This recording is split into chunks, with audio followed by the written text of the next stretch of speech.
C'est aussi dans l'adversité qu'on apprend à rebondir, à trouver des ressources en soi. Un jour, on traite les télécoms en Corée et le lendemain, on traite le rendement du cheptel de vache au fin fond du Wisconsin, si je prends deux exemples vécus. En France, c'est clair que l'échec est peu valorisé, peu retenu comme étant une expérience qui pourrait être enrichissante. C'est un métier qui est très intéressant et passionnant et il n'y a pas assez de femmes. Et donc, on a besoin de donner le point de vue féminin dans l'investissement.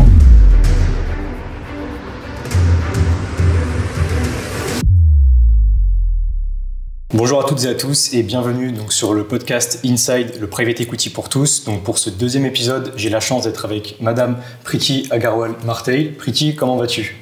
Très bien, merci Fabio. Alors bon, j'ai l'habitude de commencer le podcast avec une question assez simple. Donc qui es-tu, d'où viens-tu et quel est ton parcours donc scolaire, professionnel, donc juste en quelques mots avant qu'on y revienne donc plus longuement durant cet échange. Donc moi c'est Preeti, je suis indienne d'origine, j'ai grandi et vécu en Inde jusqu'à la fin de mon bachelor et ensuite je suis arrivée en France pour aller à HEC. Et suite à mes études à HEC, je suis partie aux États-Unis pendant 5 ans et je suis revenue en 2001 et depuis je suis à Paris et je travaille dans différents métiers et aujourd'hui dans le private equity. Ok, et j'aime bien aussi poser donc une petite question juste avant qu'on commence. Donc c'est quel métier toi tu voulais faire enfant et pourquoi? Donc est-ce que c'était différent de la finance? Est-ce que tu voulais faire un métier particulier quand tu étais plus jeune? Je pense que je voulais faire tous les métiers de la terre. J'étais intéressée par tellement de choses. J'ai failli devenir ingénieur. Ensuite, j'ai fini dans une école de commerce.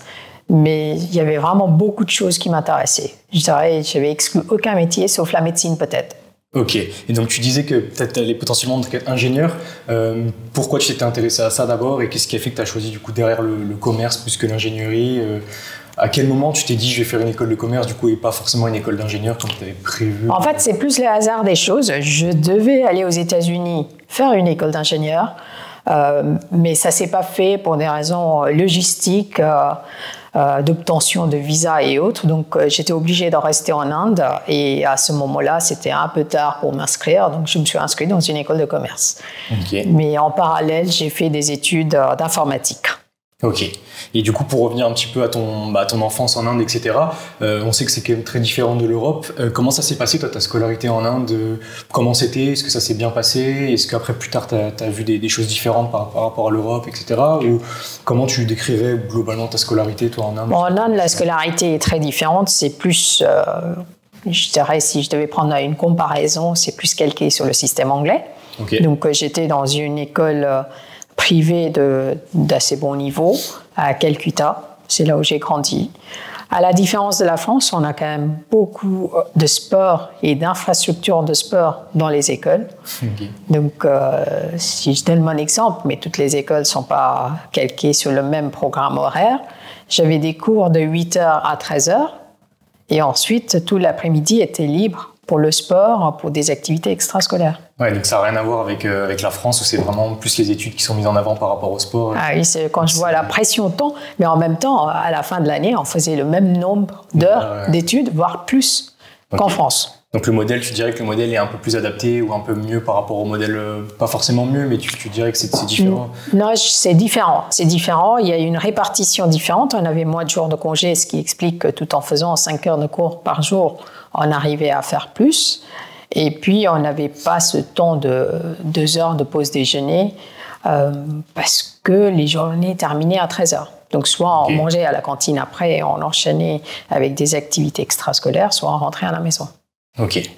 Et donc après, donc tu fais du coup ton bachelor, etc. Donc en Inde.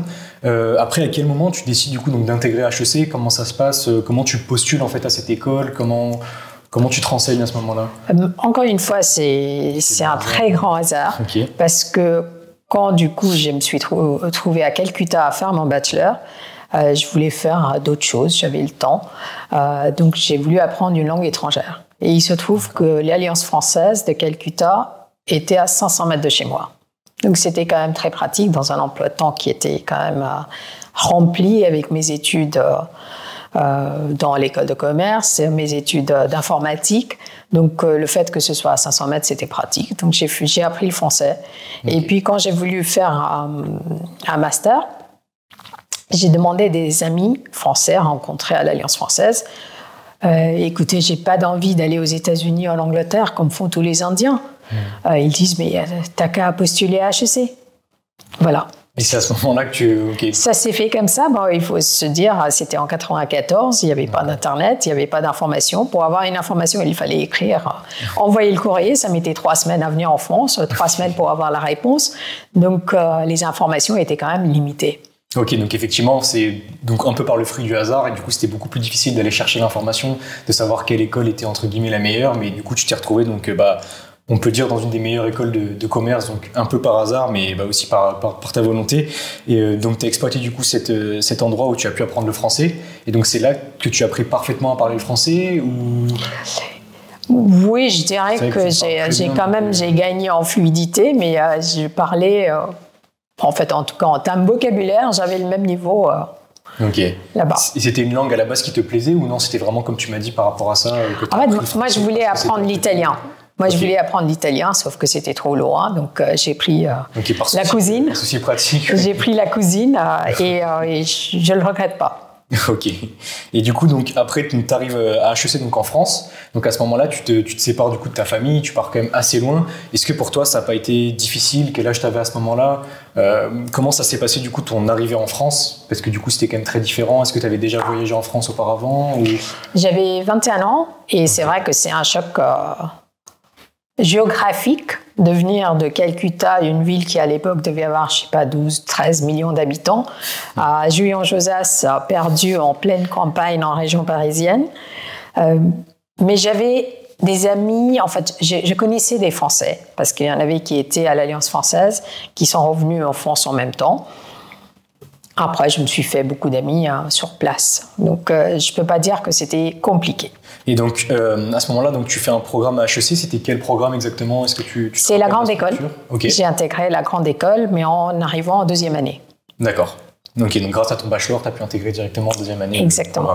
Et du coup, tu as sûrement fait certains stages peut-être. Est-ce que tu peux nous en dire plus, même pour les personnes qui regardent, de la manière dont tu as procédé toi, pour rechercher du coup certains stages? Qu'est-ce qui t'intéressait? Quel domaine particulier? Quel processus? Les stages étaient très compliqués. Quand on est étranger, on a 0 contact. On a parfois besoin d'un visa. Donc, c'était pas facile. J'ai dû envoyer des centaines de lettres pour le premier stage. Et finalement, j'avais un stage à la Commerzbank à Francfort. Et comme je disais, c'est compliqué pour les visas et tout. Donc, je devais commencer mon stage et puis j'ai pas eu le visa pour aller en Allemagne. Donc, j'ai fini par faire le stage à la Commerzbank à Paris. Et c'était sur les salles de marché. Donc, ce stage avait le mérite de me convaincre que les salles de marché, c'était pas pour moi. Okay. Et ensuite, en 2e année, j'ai fait mon stage chez Moniteur à Paris. Et c'était, entre guillemets, un des meilleurs stages à avoir parce que Moniteur, à l'époque, avait la réputation d'être un très grand cabinet de conseil avec les Bain, McKinsey et BCG, qui était fondé par le professeur de stratégie de Harvard, Michael Porter. Okay. Et donc, tout le monde voulait ce stage. Donc, j'ai eu une grande chance d'avoir intégré le cabinet en stage. Et à la fin de mon stage, ils m'ont proposé une offre d'emploi. D'accord. Ok. Ouais, donc ça s'est plutôt bien passé. Et juste pour revenir du coup par rapport aux salles de marché, donc qu'est-ce qui t'a fait dire que du coup c'était pas du tout fait pour toi? Qu'est-ce que tu aimais pas dans cette activité? Qu'est-ce qui pour toi n'était pas... Pour moi, le fait que les gens se parlent pas. Je rentrais dans la salle de marché. Moi, j'étais sur le desk des taux. Il fallait que je traverse toute la salle par les actions, par des obligations, et personne ne se disait bonjour. Donc, on restait avec l'équipe de son desk, même si c'était très sympa, mon équipe. On part tous les soirs, après le boulot, on allait prendre un pot, etc. Mais on ne parlait pas aux autres personnes. Donc, moi, c'était inconcevable que je travaille dans une équipe où on était tous au sein de la même banque, la même salle de marché, et qu'il n'y avait pas d'échange. Ok, ouais, donc c'est vraiment ça où tu t'es dit non, ça c'est pas du tout fait pour moi, enfin c'est pas ce que je veux faire. Ok. Et donc après tu m'as dit donc tu rejoins Monitor Company donc aux États-Unis. Donc là une nouvelle fois du coup tu changes de pays, donc tu as fait l'Inde, après tu pars en France et après tu pars du coup aux États-Unis où tu débutes du coup donc ta carrière après ton stage. Qu'est-ce que tu as apprécié toi du coup chez Monitor Company? Quelles étaient tes missions? Qu'est-ce qui t'a... Je trouve que ça resterait une des plus grandes expériences de ma vie professionnelle. C'est un cabinet qui était, je ne sais pas comment ça a évolué depuis son acquisition par Deloitte, mais c'est un cabinet qui se vantait d'une très grande liberté donnée aux équipes, avec forcément de très grandes exigences. Mais on avait toujours des gens qui venaient de tout horizon, à la différence des cabinets de conseil en France, où beaucoup viennent des mêmes écoles d'ingénieurs ou de commerce. Là-bas, j'avais des gens qui avaient des bachelors en littérature. J'avais des PhD en génétique. J'avais des PhD en philosophie.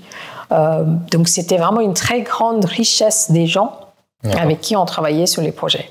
Ok, oui, parce qu'en fait, les gens étaient issus de différents domaines, différents bachelors, et du coup, c'était hyper intéressant, je pense, pour toi même d'échanger avec les autres et d'apprendre sur d'autres parcours, en fait, et pas seulement des personnes issues d'écoles de commerce ou écoles d'ingénieurs. Donc, non, c'est très intéressant. Et donc là, comme tu me l'as dit aussi, encore une fois, donc tu commences ta carrière, du coup, à New York, mais c'était pas forcément, on va dire, un choix, c'était une opportunité plutôt, du coup, dans ce sens-là, ou est-ce que toi, t'avais quand même une volonté, on va dire, d'habiter aux États-Unis, commencer ta carrière là-bas pour d'autres raisons? C'était pas forcément habiter aux États-Unis, mais c'était, en fait, j'ai suscité cette opportunité. Monitor était un cabinet global et qui partait du principe que les gens pouvaient travailler où ils voulaient. D'accord. Normalement, ça ne devait pas s'appliquer aux nouveaux recrues, mais j'ai tenté ma chance. D'accord. Donc, quand ils m'ont proposé l'offre d'emploi, j'ai dit que je souhaitais aller à New York et que c'était New York ou rien. Ok. Voilà. Donc, j'ai tenté le coup et ils ont accepté. Parce que je me suis dit, j'aurais pas 10 fois l'occasion dans une vie d'aller travailler à New York. Non, c'est clair. Peut-être pas. Et donc, voilà, ils ont accepté. Ok. Et du coup, à ce moment-là, comme tu m'as dit, c'était peut-être compliqué aussi d'avoir le visa ou tu as réussi là plus facilement, on va dire, à l'avoir? Ah là, pour le coup, c'est eux qui s'en sont occupés. Okay, c'était compliqué, en effet. En plus, comme je suis indienne, il y a beaucoup d'Indiens qui demandent des visas aux États-Unis. On rentre dans des quotas, mais ils se sont occupés de ça. Ok. Ok, du coup c'est très bien. Donc tu commences ta carrière à New York. Là encore une fois, donc c'est un nouveau pays, donc un nouvel endroit que tu découvres. Comment ça se passe aussi là, on va dire, même dans ton travail, mais aussi dans ta vie globalement à New York. Comment ça se passe? Est-ce que c'est une ville que tu apprécies avec du recul maintenant, ou comment c'était à ce moment-là? Je dirais c'est une ville qui est très différente de Paris, qui est très appréciable pour son dynamisme. Et quand on a 25 ans et on vit à New York, c'est formidable. Ça bouge tout le temps. En même temps, moi, j'avais à New York je dirais quasiment que le bon côté, parce que j'étais en cabinet de conseil. Je partais toute la semaine, donc quasiment tout le temps. J'étais partie de lundi à jeudi à minima. Ok. Et je revenais à New York pour le week-end. Ok, donc tu as vraiment les avantages en fait de New York. Oui. Après, quand je me suis dit il faut que je m'établis quelque part, je ne me voyais pas finir ma vie aux États-Unis. D'accord. Voilà, il y a quand même un certain dynamisme qui épuise, donc c'est formidable quand on est jeune, mais je ne me voyais pas avoir des enfants à New York, par exemple. Ouais, je suis d'accord, c'est vrai que j'ai été moi aussi à New York, j'y étais 2 fois et c'est vrai que, enfin plus récemment du coup que toi, mais c'est vrai que la ville elle est extrêmement dynamique, enfin il y a beaucoup de monde, on dit que Paris aussi on voit beaucoup de personnes qui sont vraiment la tête dans le guidon entre guillemets, qui travaillent énormément, mais à New York je pense que c'est encore un autre niveau en termes de charge de travail. Et est-ce que pour toi du coup chez Monitor tu avais une charge de travail quand même conséquente, ou comment tu estimais ta charge de travail à ce niveau-là? Très conséquente. Okay. Je pense que je devais travailler de 9h à 9h quasiment tous les jours. On sortait tous faire un peu de sport à un moment donné dans la journée. On avait des douches au bureau et tout. On pouvait revenir se doucher, se remettre au travail, mais c'était quasi systématiquement du 9h à 9h. Okay. Avec parfois des pics. Ma semaine la pire a été de 120 heures. Ah oui, ok, effectivement. En fait, en empiétant sur le week-end, bien évidemment. Ok. Et donc pour toi, est-ce que c'était compliqué pour toi cette charge de travail, ou est-ce que toi ça t'a jamais forcément dérangé, que tu étais plutôt habitué à ce genre de choses, ou... On ne veut pas dire que c'est souhaitable dans la durée, il faut pouvoir tenir, mais les sujets étaient tellement intéressants que effectivement on était motivé pour travailler et avancer dessus. Bon, après 80 heures aussi c'est beaucoup. Mais je pense qu'aujourd'hui, même dans les métiers de conseil, de finance, on a quand même des semaines qui sont assez lourdes. Donc effectivement, c'est pas forcément pour tous les profils, parce que c'est vrai que souvent, certains étudiants ne se rendent pas encore forcément compte de la charge de travail qu'il y a. Bon, après, dans le private equity, on en parlera, mais effectivement aussi dans le conseil ou dans d'autres métiers. Donc c'est pour ça que je voulais un petit peu avoir ton avis là-dessus, parce que c'est vrai que c'est des métiers qui peuvent prendre énormément de temps sur la semaine, mais comme tu dis, c'est très intéressant. Donc le temps, je pense, passe très vite malgré le nombre d'heures. Ensuite, du coup, donc là, pour passer un peu sur la partie private equity, donc tu es resté 4 ans chez Monitor, si je dis pas de bêtises, et ensuite, donc, tu rejoins Tower Hill Group Capital. Donc, est-ce que c'était à New York? Comment ça se passe à ce moment-là? C'est là que tu découvres, toi, vraiment l'activité du private equity aux États-Unis, ou tu en avais déjà entendu parler? À New York. C'est pas là où j'ai découvert le private equity, parce qu'au sein de Monitor, on avait déjà acquis un petit groupe de private equity. J'aurais pu les rejoindre, sauf qu'il n'y avait pas de place, donc c'était une question d'attendre. Et puis l'opportunité de rejoindre Tower Hill s'est proposée. Et donc j'ai sauté le pas. C'était un groupe qui investissait dans des startups de l'époque. D'accord. Et donc c'était très intéressant. C'était vraiment le monde des startups, mais près 2000, près le crash de 2000. Okay. Et c'était très intéressant. Ok, et donc comment tu as eu justement cette opportunité-là de faire donc, ce qu'on appellerait du VC du coup aujourd'hui, c'était un fonds de venture capital. Comment tu as eu cette opportunité? Pourquoi tu t'es tourné vers ce style de métier alors que tu étais dans le conseil? À quel moment tu as eu cette opportunité? J'ai eu l'opportunité, bon ça remonte un peu, donc mes souvenirs sont un peu vagues. Je pense que c'était simplement en écrivant.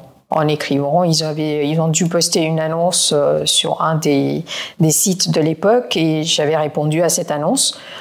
Pourquoi le VC? Parce que j'ai travaillé beaucoup dans le domaine des télécoms chez Monitor. Et donc à l'époque, les télécoms, c'était la voie royale pour faire du VC, qui était donc télécom et informatique de l'époque. Donc c'était une évolution naturelle. D'accord.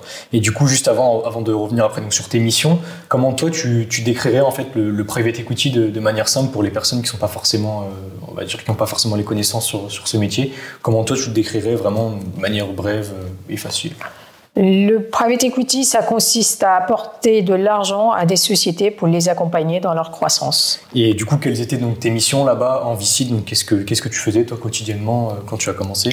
Donc, moi, j'ai commencé associate et j'ai terminé vice president de Tower Hill. Donc, j'accompagnais, en fait, vice president, c'est l'équivalent d'un directeur de participation d'aujourd'hui en France. D'accord. Donc, j'accompagnais les partenaires dans l'analyse des sociétés, dans le suivi des sociétés de portefeuille.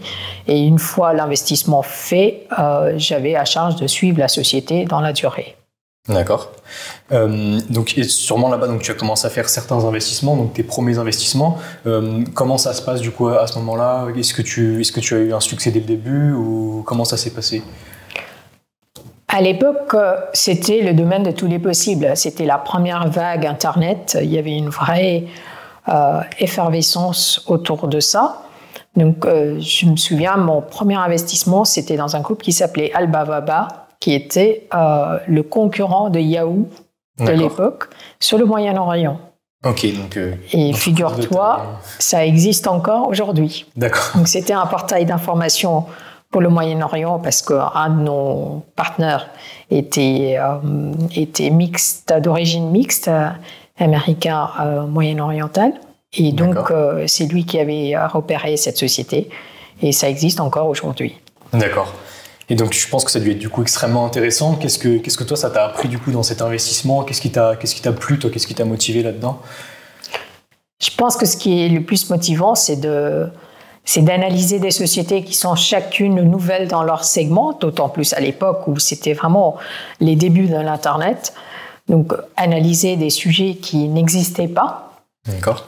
Et discuter avec des managements, essayer de sonder quelles étaient les chances de succès d'un projet, quelles étaient les chances de réussite d'une équipe, quel était le projet en soi, Et puis ensuite avoir une recommandation ou non d'investissement et puis espérer réussir dans la durée. Ok, ce qui n'est pas simple, je pense, avec l'expérience, à mon avis. Et du coup, ensuite, tu retournes après donc, en France. Donc, tu es resté environ 5 ans, c'est ça, aux États-Unis? Ou un peu plus? Un peu moins de 5 ans. Un tout petit peu moins de 5 ans. Et comme je t'avais dit avant, je ne me voyais pas avoir une vie de famille aux États-Unis. Donc, j'avais cherché à revenir en France. Ok. Et donc du coup, c'était pour fonder ta famille, donc que tu es revenu en France, c'était une de tes principales du coup motivations. Là-bas, donc tu rejoins Advention Business Partner. Donc là, encore une fois, comment t'as fait donc pour te retrouver là-bas? Comment ça s'est passé ton arrivée, etc. En fait, c'était assez facile. Advention, c'était le spin-off de Monitor. Donc c'était toute l'équipe de Monitor Paris qui était partie créer ce cabinet avec un nouveau nom. Et donc, quand je devais revenir en France, j'ai simplement passé un coup de fil à ce qui était l'ancien chef de bureau de Monitor Paris en disant écoute, je reviens et je vais chercher du job. Et puis, il m'avait dit si tu reviens, tu me rejoins. Ok. Oui, donc tu as utilisé, on va dire, les contacts que tu avais réussi à te créer au fur et à mesure pour revenir à Paris. Et du coup, pourquoi, on va dire, plus Paris que l'Inde? Toi, du coup, ça t'avait vraiment plu ta période à Paris, où tu t'es dit c'est le pays où je peux potentiellement fonder ma famille et aller rester le plus longtemps possible ou... C'était pourquoi Paris versus l'Inde, c'est parce que j'étais fiancée avec un Français. D'accord. Donc voilà, première bonne raison. Et puis je trouve que j'aime bien la France aussi. Sincèrement, je trouve qu'on y vit bien, on travaille sur plein de sujets divers et variés intéressants. On est à la croisée des mondes, on est au plein milieu de l'Europe. Voilà. D'accord, ok. Ok, c'est très clair. Et donc ensuite, un peu plus tard, tu rejoins donc Natixis Private Equity. Donc là, c'est en 2006, où donc tu es partenaire, donc responsable du développement donc, commercial et des synergies M&A. Donc tu as un portefeuille qui est composé donc, de plus de 500 sociétés. Comment se déroulent du coup tes premières opérations et comment tu as vécu cette expérience? En fait, c'est pas mon portefeuille de 500 participations. Le job chez Natixis à l'époque, c'était... En fait, c'est venu capitaliser sur mes expériences dans le conseil et dans le private equity aux États-Unis. Parce qu'à l'époque, en France, on n'avait pas ce rôle de partner business development au sein des portefeuilles. C'est-à-dire aider les sociétés dans lesquelles on a investi à grandir, à faire du M&A. Et donc, moi, j'avais vu ça aux États-Unis. J'avais essayé d'appliquer ça dans le conseil quand je suis revenue en France. Et en fait, c'était dans le cadre d'une mission que je proposais à Natixis qu'ils ont dit « Ah, c'est très intéressant, vous devriez nous rejoindre ». Et donc, l'idée, c'était de travailler avec les vingtaines de fonds qui étaient dans Natixis Private Equity, avec leur portefeuille pour les aider à trouver des synergies entre elles et puis pour les aider à croître, à faire du M&A à l'international. D'accord. Et du coup, ça a rejoint un peu la prochaine question. C'était en quoi, du coup, ton expérience internationale t'a été utile ou est-ce que ça a joué un rôle? Parce que vu que tu as vécu comme dans différents pays, tu as quand même une vision qui est assez globale et générale puisque tu as vu beaucoup de choses dans d'autres pays. Est-ce que ça t'a vraiment aidé, du coup, pour créer ces différentes synergies? Qu'est-ce que tu as pu apporter, du coup, C'était mon job au quotidien. Ça m'a aidé tous les jours, à chaque instant de chaque jour parce que je travaillais avec les 20 équipes qui étaient partout dans le monde. Sur des sujets de développement, que ce soit en Inde, en Chine, au Brésil, les BRIC de l'époque. Et donc, le fait d'avoir vécu en Inde, vécu aux États-Unis, en Belgique, en France, tout ça, ça m'a aidé à chaque jour. Ok. Et du coup, est-ce que tu as une anecdote ou quelque chose, une expérience particulière à raconter donc, dans le domaine du private equity ou une leçon que tu en as tirée? Est-ce que tu as quelque chose à dire sur ta carrière jusque-là? Est-ce que tu as une anecdote ou quelque chose qui t'a marqué? En fait, une anecdote, ou plutôt un apprentissage, c'est qu'il ne faut pas être en avance de phase. Je me souviens, chez Tower Hill, on avait investi dans une boîte qui s'appelait iBeauty, qui était créée par une ex-patronne d'un grand maison de luxe et qui s'adressait aux jeunes femmes, ou en fait aux femmes tout court, pour les aider à diagnostiquer leur peau et leur proposer des soins sur mesure. D'accord. Donc, il faut se mettre en 99, je crois. Donc, il y a presque 25 ans avant. Okay. Donc, c'était trop en avance sur son temps. La société n'a pas réussi à déposer le bilan. Et donc, aujourd'hui, on voit de nouveau ce genre de service proposé dans le segment du luxe. Ça commence à prendre parce qu'aujourd'hui, on a la technologie qui va avec. D'accord. Donc effectivement, en fait, l'idée n'était pas mauvaise, mais c'était plus par rapport au temps, au timing qui n'était pas le bon. Et du coup, c'est ça que tu en as retiré, c'est que des fois, l'idée peut être bonne, mais le timing n'est pas bon, donc forcément, l'opération ne va pas forcément fonctionner. Enfin, du moins, la société ne va pas réussir à perdurer. Oui, la société ne va pas perdurer et les investisseurs vont en perdre leur mise. Oui, ça c'est sûr. Et du coup, ensuite, donc, tu prends la décision de développer donc, ta propre activité, donc en créant Primafi. Donc, qu'est-ce qui t'a motivé, toi, à devenir, on va dire, indépendante et à créer du coup ton propre cabinet? Ça, c'était un peu malgré moi, mais c'est aussi dans l'adversité qu'on apprend à rebondir, à trouver des ressources en soi. Donc, en 2008, il y a eu la crise financière. D'accord. Et donc, Natixis avait décidé de se séparer des activités de private equity. Et donc, à cette époque-là, de facto, Mojob n'existait plus dans le quotidien parce que Mojob, c'était de travailler avec l'ensemble de nos équipes de private equity. Donc, il m'avait proposé un poste très intéressant et très valorisant à la direction de la stratégie de la banque Natixis. Mais moi, j'aimais bien travailler avec des PME, avec des petites structures. Donc, j'avais décliné cette offre. Et une fois décliné, il fallait que je parte. D'accord. Et donc, c'est là où j'ai eu l'idée de créer ma structure qui accompagnait des boîtes familiales dans leur sujet de développement, que ce soit en croissance interne ou externe. D'accord. Bah c'est extrêmement intéressant, je pense, même comme activité. Et comment, toi, tu as commencé donc à faire ce réseau en accompagnant donc, ces différents groupes familiales? Est-ce que tu connaissais déjà quelques personnes ou comment ça s'est passé le début avec ta structure? C'était de bouche à oreille. C'est quand on fait du bon boulot, on vient te chercher. D'accord. Et donc, les premiers clients, on a amené d'autres et c'est ainsi de suite. D'accord. Et donc, tu étais toute seule ou tu étais accompagnée d'autres personnes? Comment ça se passait? Tu arrivais à tout gérer toute seule ou... Non, on était une petite équipe, mais j'avais 2 analystes qui travaillaient pour moi et ensuite des personnes qui intervenaient ponctuellement sur des sujets très techniques ou très liés à une certaine industrie quand il fallait. Donc, par exemple, quand j'ai travaillé en Inde pour le développement d'un grand enseigne dans le retail vestimentaire, je me suis appuyée sur des personnes localement qui avaient l'ensemble des réseaux qui convenaient pour faire cette étude. Ok, donc tu avais à la fois des experts et en même temps les analystes qui travaillaient pour toi. Ok, donc effectivement, c'est intéressant également. Et avec Primafi, du coup, tu as notamment accompagné donc, PC Invest, qui est un family office chez qui tu es donc membre même du board depuis 2017. Est-ce que tu peux nous expliquer donc l'activité de PC Invest et comment tu as fait leur rencontre, comment ça s'est passé? Oui, en fait, c'était un groupe familial que j'ai rencontré dans le cadre de mes activités précédentes. Donc, je les ai accompagnés dans les sujets de M&A. Et puis, à un moment donné, ils se sont dit que c'était intéressant d'investir dans le private equity. Donc, en 2017, je dirais que j'étais la bonne personne à la bonne place pour faire ça, parce que j'avais à la fois la confiance du groupe familial et l'expérience du private equity. Donc, ils m'ont confié la tâche de lancer et créer leur family office pour investir dans le private equity en 2017. D'accord, donc tu les as carrément accompagnés donc, à créer leur family office. Oui. Et est-ce qu'on peut du coup définir rapidement qu'est-ce qu'un family office pour les personnes qui nous regardent?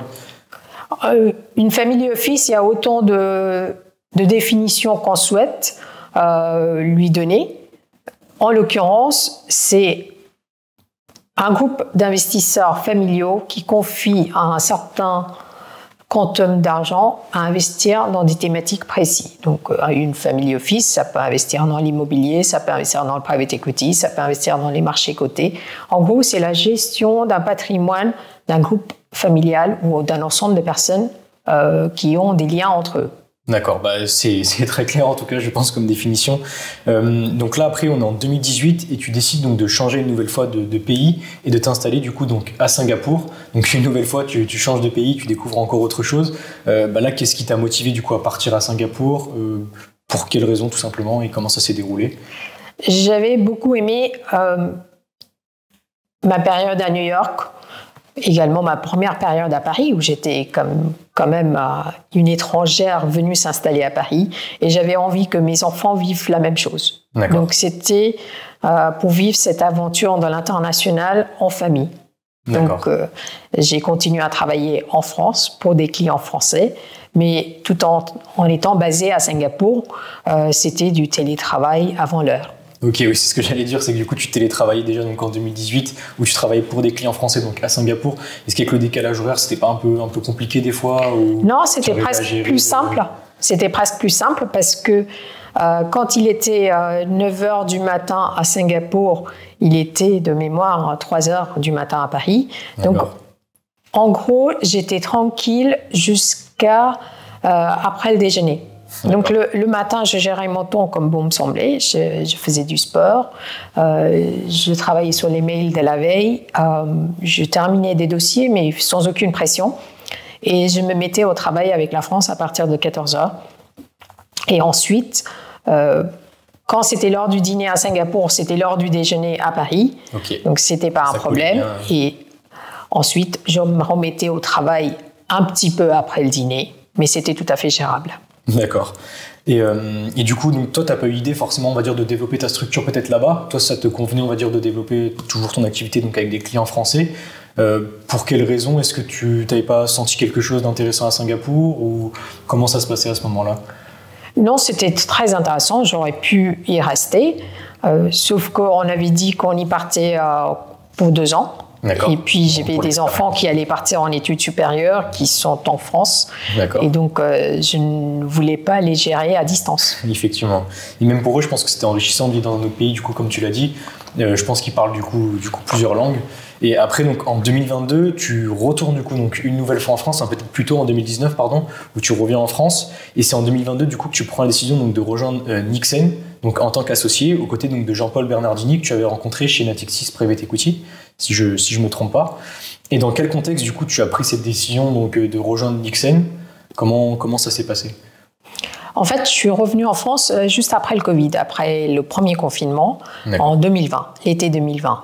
Et donc, je travaillais sur une grosse acquisition pour une société familiale française. Et cette acquisition a été terminée, on va dire, fin 2021.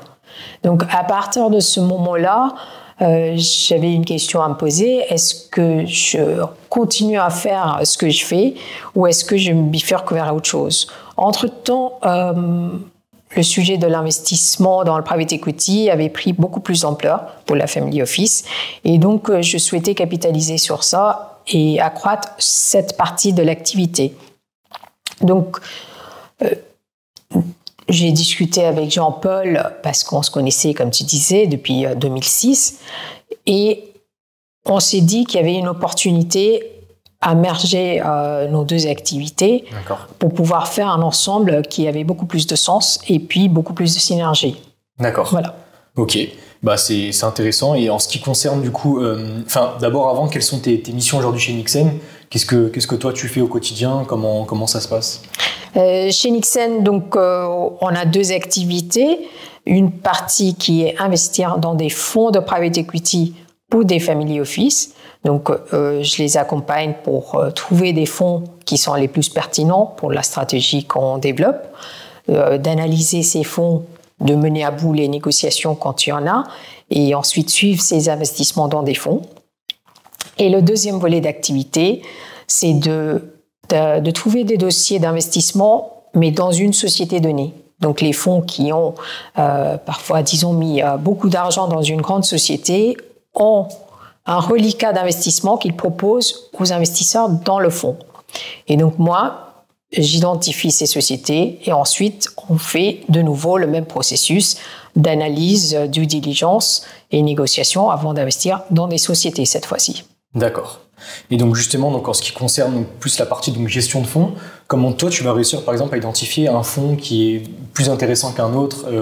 Quels sont toi tes critères clés, on va dire, à ce niveau-là? Parce qu'avec Jean-Paul, on avait parlé du coup donc plus du côté investissement direct, etc. Mais toi du coup, j'aimerais bien avoir donc ton avis là-dessus sur qu'est-ce qui est pertinent, comment ça se passe pour toi? Donc analyse des fonds. Donc si vous voulez, c'est beaucoup de fonds dans un segment donné. Donc, par exemple, on va prendre le segment des petites sociétés françaises. On va avoir une dizaine, une vingtaine, une trentaine de fonds dans ce segment. Donc, l'objectif, c'est d'identifier les fonds qui seront les meilleurs dans leur segment. Ça peut être leurs résultats passés. Qu'est-ce qu'ils ont fait comme investissement? Quelles étaient les motivations pour ces investissements? Quels étaient les retours et les rendements de ces investissements? Le succès ou les échecs.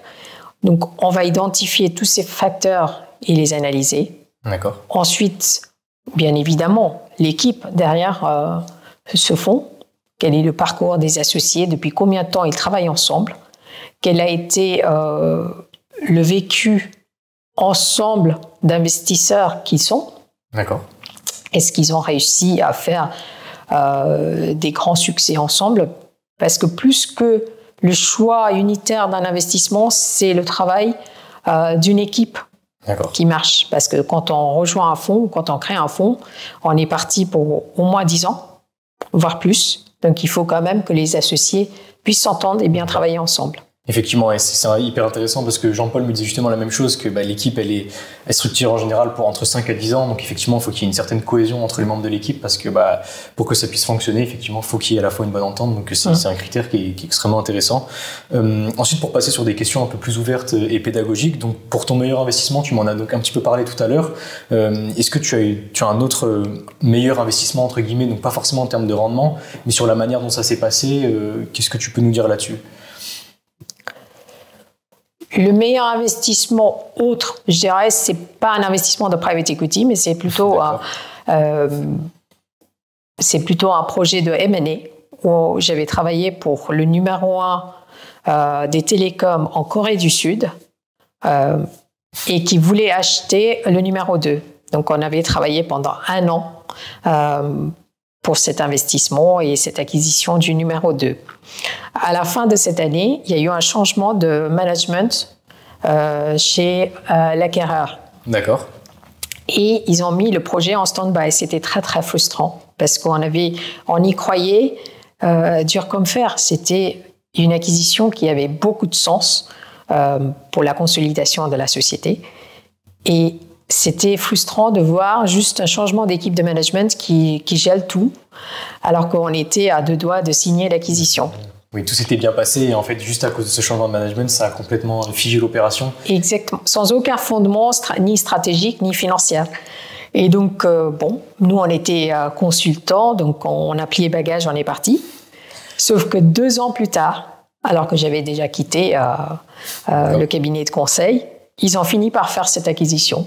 Donc là, c'était quand même très, très valorisant de dire qu'on ne s'était pas trompé dans l'analyse, on ne s'était pas trompé dans le travail qu'on avait fait et que c'est une décision managériale à un moment donné dans un contexte de management qui a fait que ça ne s'est pas fait, mais que bien après nous, ça s'est fait. Donc, d'où l'importance, encore une fois, des équipes de management et des choix de management. Ok. Et aussi, j'allais dire aussi du timing, parce que effectivement, là, c'était peut-être pas du coup, il n'y a pas eu de chance en même temps parce que le management est parti et qu'une équipe l'a remplacé.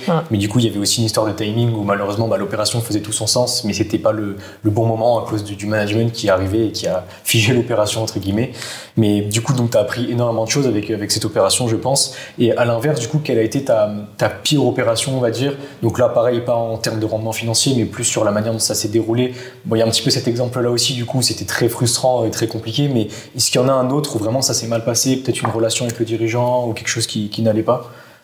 Non, je n'ai pas en tête une opération où ça s'est mal passé avec le management. À la limite, je reprendrai mon exemple dans la beauté. Oui. Parce que c'était là, pour le coup, je dirais que ça s'est mal passé parce que la société n'a pas perduré, on a perdu notre mise, on était trop en avance dans l'évaluation du potentiel pour un produit donné dans un marché donné. C'est pas qu'il n'y avait pas de potentiel. Donc là, c'était une erreur de jugement. Ok. Et du coup, est-ce que toi, tu as observé donc des similitudes ou des différences dans le monde du private equity entre les différents pays où est-ce que tu as vécu? Parce que du coup, l'activité, tu l'as un peu pratiquée aussi dans des pays différents. Donc, est-ce qu'il y a des similitudes ou est-ce que les marchés sont quand même globalement bien différents? Les marchés sont très différents. C'est parce que culturellement, on est différents.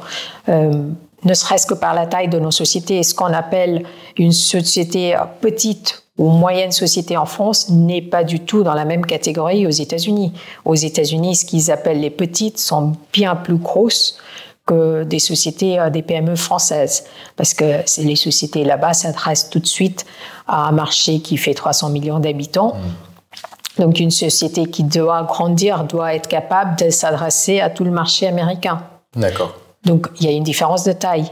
D'un autre côté, en Inde, on change encore d'échelle. Et aujourd'hui, si on regarde là pour le coup le segment des startups, une start-up indienne aujourd'hui, elle s'adresse à un marché de 1,4 milliard de personnes. Donc effectivement, c'est pas pareil en proportion, ça a rien à voir. Et du coup, même sur la manière peut-être d'exercer le métier, est-ce que toi, tu as vu des différences ou est-ce que là, c'est vraiment la même manière de faire un peu partout ou comment ça se passe dans la manière d'exercer? Je pense que les fondamentaux des métiers ne changent pas. Tout est dans l'évaluation d'une bonne équipe de dirigeants qui a un beau projet d'entreprise et qui doit croître et qui a besoin des gens pour les accompagner. Des financiers qui apportent l'argent, qui apportent l'expertise et qui apportent des relations en phase avec les projets de croissance. Donc ça peut être des relations à l'international, ça peut être des relations bancaires, ça peut être des relations fournisseurs. En fait, tout dépend des besoins de l'entreprise. Donc dans les fondamentaux, c'est pareil partout. D'accord. Ok, oui, à ce niveau-là, c'est vraiment lisse, il n'y a pas trop de différence, on va dire, globale dans le métier. Et donc, selon toi, quelles sont les compétences et les qualités donc, pour réussir en fait, dans le private equity, qui est un métier qui n'est pas simple? Qu'est-ce que toi, tu dirais à un jeune analyste, quelles qualités il doit maîtriser et comment il peut se développer donc, professionnellement? Je dirais la première qualité, c'est la curiosité. Il faut avoir envie de savoir tout sur plein de choses. On change de segment, de taille d'entreprise, parfois de pays, très très souvent. Donc si on regarde les sociétés que nous avons ici, nous avons au secteur médical, on a la construction, on a l'ingénierie informatique. Donc il faut avoir une très grande curiosité pour connaître plein de choses sur plein de secteurs pour avoir un avis pertinent. Ensuite, le diable est dans les détails. Donc il faut avoir une très grande rigueur, à la fois dans l'analyse des dossiers, dans l'analyse chiffrée, parce que c'est quand même notre job principal, c'est d'investir l'argent et d'assurer un retour de cet argent et un rendement pour nos investisseurs à nous. Donc, une très grande rigueur. Et ensuite, je dirais le petit plus, c'est le relationnel. D'accord. Pour savoir, OK, il y a telle équipe de dirigeants ou il y a telle équipe d'un fonds, qu'est-ce qui fait qu'ils sont meilleurs que les autres? Donc, le relationnel pour pouvoir juger de la pertinence d'une équipe pour un projet donné. D'accord. Voilà. Ces critères sont très clairs. Et du coup, donc, la prochaine question, c'est quel type de stage on doit effectuer du coup, pour peut-être espérer un jour rentrer dans un fonds d'investissement? C'est vrai que c'est une question qu'on me pose souvent sur LinkedIn, c'est quel type de parcours il faut, quel stage il faut effectuer et comment justement effectuer ces stages pour après faire du private equity? Je dirais qu'il y a deux types de stages qui sont toujours très pertinents, même si ça fait longtemps que ça a été le parcours classique pour intégrer un fonds. C'est soit des stages dans des cabinets d'audit, justement pour adresser ce côté rigueur, parce qu'on apprend à manier des chiffres, à lire des bilans, à lire des comptes de résultats, à analyser le détail des chiffres. Et puis les cabinets de conseil en stratégie, parce que justement, on s'ouvre à plein de métiers, à plein de sujets différents et dans des tailles de sociétés différentes. Ça peut être un jour on traite les télécoms en Corée et le lendemain on traite le rendement du cheptel de vache au fin fond du Wisconsin, si je prends deux exemples vécus. Ok, d'accord. Et peut-être tu as plus de choses à dire du coup là-dessus ou est-ce que tu as du coup une autre anecdote peut-être à raconter L'anecdote, c'est quand même le rendement de la viande dans les vaches au fin fond du Wisconsin, un projet que j'ai réellement mené pour un grand de l'agroalimentaire aux États-Unis et c'était un des plus intéressants de ma vie. On a travaillé avec des généticiens, avec des statisticiens, avec des consultants lambda pour voir quelles étaient les chances de succès de tel ou tel projet de recherche pour améliorer le rendement de viande. D'accord.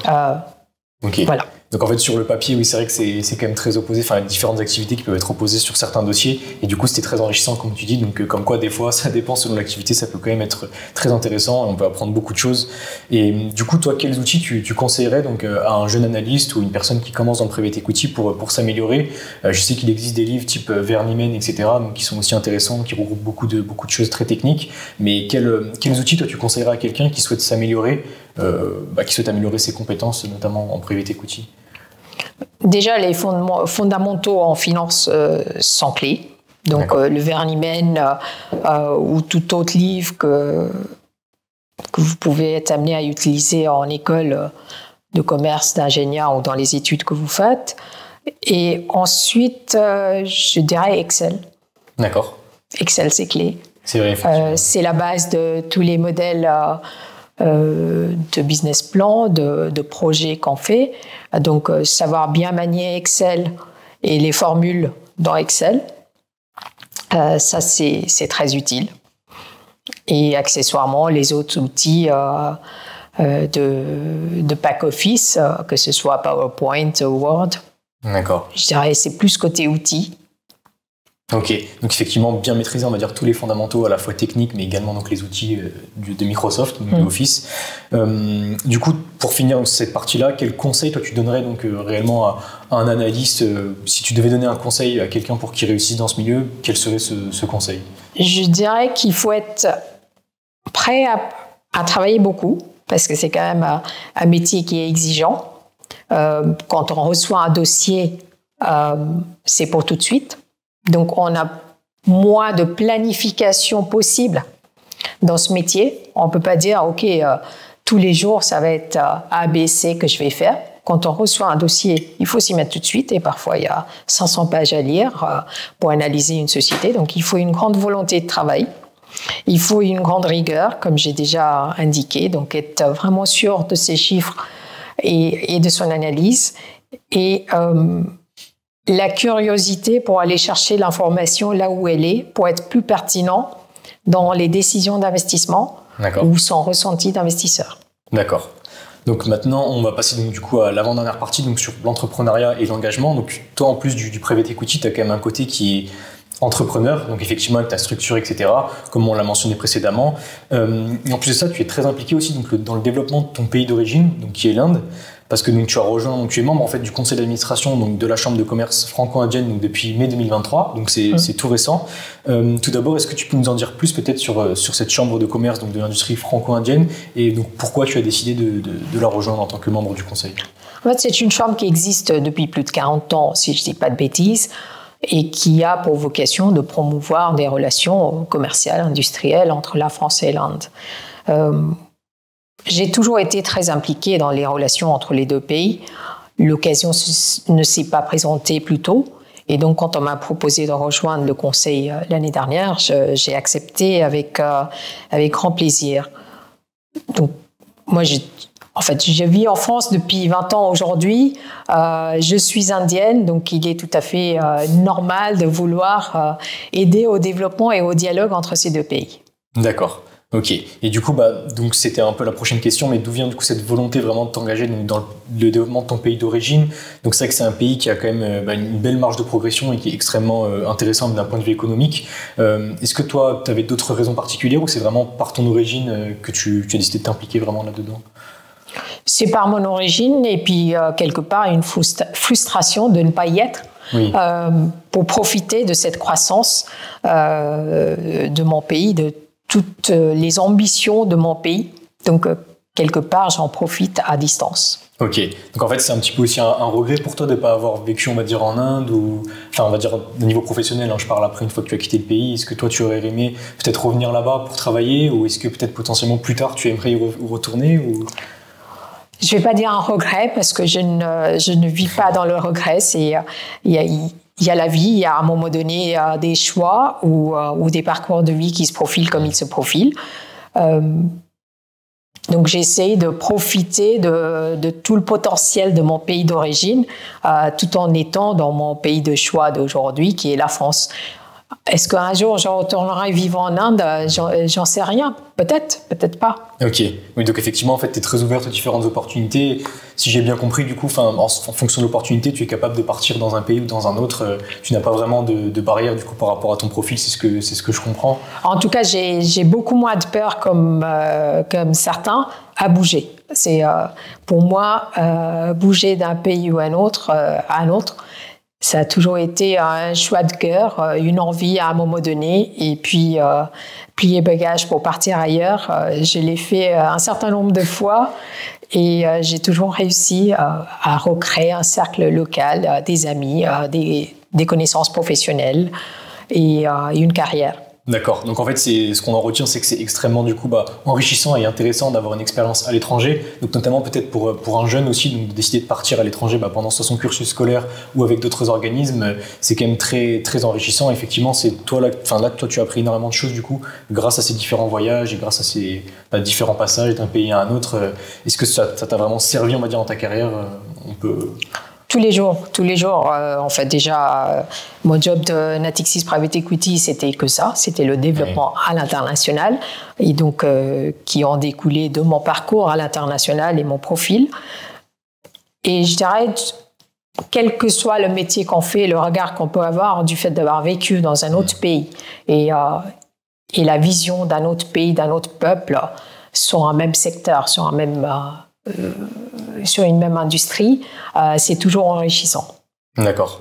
Effectivement, ouais, je suis plutôt d'accord avec toi parce que moi aussi j'ai eu une expérience à l'étranger, notamment en Finlande, et c'est vrai que ça m'a beaucoup appris. J'ai eu aussi la chance de voyager dans pas mal de pays. Effectivement, je trouve que ça ouvre même l'esprit, et dans le métier justement du private equity, je pense que c'est hyper intéressant, hyper important de pouvoir comprendre aussi comment fonctionnent certains pays. Dans une potentielle opportunité d'investissement, etc. Je trouve que ça rejoint aussi ce que tu dis. Et du coup, sur la partie plus entrepreneuriat, est-ce que tu as rencontré toi, des moments difficiles en tant que dirigeante, que ce soit chez Primafi ou aujourd'hui chez Nixen? Est-ce que tu as eu des moments où vraiment c'était compliqué pour toi? Parce qu'avoir sa structure, c'est quand même pas simple, je pense. Donc, c'est quand même une pression. Une pression parce que c'est quand on est le patron, quand on est l'entrepreneur, il faut quand même se rassurer que les projets tournent, que c'est nous qui sommes responsables de nos équipes. Donc il faut quand même qu'on donne assez à faire et pour nourrir cette équipe. Donc ça, c'est quand même un poids à gérer. Et puis la solitude du dirigeant, c'est une réalité parce que c'est rare qu'on puisse partager nos soucis, nos craintes avec d'autres. Ok, c'est intéressant parce que je pense que tant qu'on n'est pas dans la peau d'un dirigeant, on peut pas vraiment comprendre justement ces différents points. Et toi du coup qui as vécu dans différents pays, est-ce qu'il y a un pays plus qu'un autre qui favorise, on va dire, plus l'entrepreneuriat, ou est-ce que tu as senti, par exemple, je sais qu'aux États-Unis, souvent c'est quand même assez valorisé par rapport à la France ou d'autres pays, est-ce que tu as senti des distinctions particulières entre les différents pays sur le point de vue entrepreneurial? Oui, là je pense qu'il y a quand même beaucoup de différences entre les États-Unis et l'Inde et la France. En France, c'est clair que l'échec est peu valorisé, peu retenu comme étant une expérience qui pourrait être enrichissante. Alors qu'aux États-Unis, comme en Inde, on peut échouer à partir du moment où on arrive, on avance, malgré cet échec. D'accord. Donc je trouve qu'en ça, c'est très différent. Ok, effectivement, je suis aussi d'accord avec toi dans le sens où je pense que parfois il faut aussi échouer même sur différents projets pour justement apprendre, et c'est là qu'on apprend limite le plus, c'est quand on rate quelque chose, etc. Donc effectivement, je trouve que c'est pas suffisamment, on va dire, valorisé dans certains pays. Donc maintenant, pour passer sur la toute dernière partie, donc là c'est plus des questions un peu ouvertes entre toi et moi. Du coup, quel est ton avis donc, sur le développement économique donc, de l'Inde ces dernières années, et quelles perspectives tu envisages, vu que tu connais quand même bien le pays puisque tu es originaire de là-bas? Qu'est-ce que toi tu en penses du développement économique de l'Inde? Je pense que ça va être le silo de croissance de demain. C'est un pays de 1,4 milliard d'habitants avec une population qui est très très jeune. Si je ne dis pas de bêtises, je crois qu'il y a 50% de la population qui a moins de 25 ou 28 ans. D'accord. Donc c'est un vivier de jeunes. C'est un pays qui a un bon niveau d'éducation, à la fois en nombre d'ingénieurs qui sortent des écoles d'ingénieurs, et puis une classe moyenne qui croît de jour en jour. Donc effectivement, oui, je suis assez d'accord aussi avec toi. Je pense que c'est un pays qui a énormément d'avenir, avec notamment donc, beaucoup de jeunes et beaucoup de talents. Et donc, est-ce que tu penses, toi, que les fonds d'investissement, ils sont suffisamment digitalisés aujourd'hui, ou c'est vrai que c'est une question qui est un peu complexe aussi à répondre, mais c'est intéressant d'avoir cet avis-là. Est-ce que toi, globalement, tu penses qu'ils ont un niveau digital qui est suffisant par rapport à d'autres secteurs d'activité? L'industrie des fonds d'investissement, c'est quand même une industrie très conservatrice. Donc aujourd'hui, je dirais qu'on est peu digitalisé par rapport à ce qui pourrait être fait. Ça commence, surtout dans la partie administrative, dans la gestion des fonds. On commence à digitaliser, il y a pas mal d'offres qui commencent à apparaître sur le marché. Ensuite, l'autre volet d'activité, c'est tout ce qui est l'aide de l'intelligence artificielle dans cette industrie. On va voir ça dans les années à venir avec beaucoup plus d'analyses qui seront faites beaucoup plus facilement et simplement avec des outils d'intelligence artificielle. Effectivement, je suis d'accord, notamment avec même ChatGPT ou ce genre d'outils, c'est vrai qu'ils commencent à impacter même globalement, on va dire, le monde entier, même sur la scolarité, sur l'éducation. C'est vrai que c'est des outils qui... On devra s'adapter, je pense, à ces outils-là à l'avenir. Effectivement, je pense que les fonds commencent même dès aujourd'hui à s'adapter à ces différents outils pour optimiser, on va dire, leur process.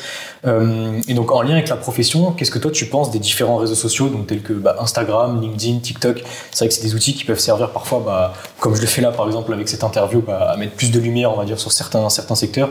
Quel est, toi, ton avis là-dessus? Aujourd'hui, on ne les utilise pas du tout dans le métier, que ce soit Instagram, TikTok.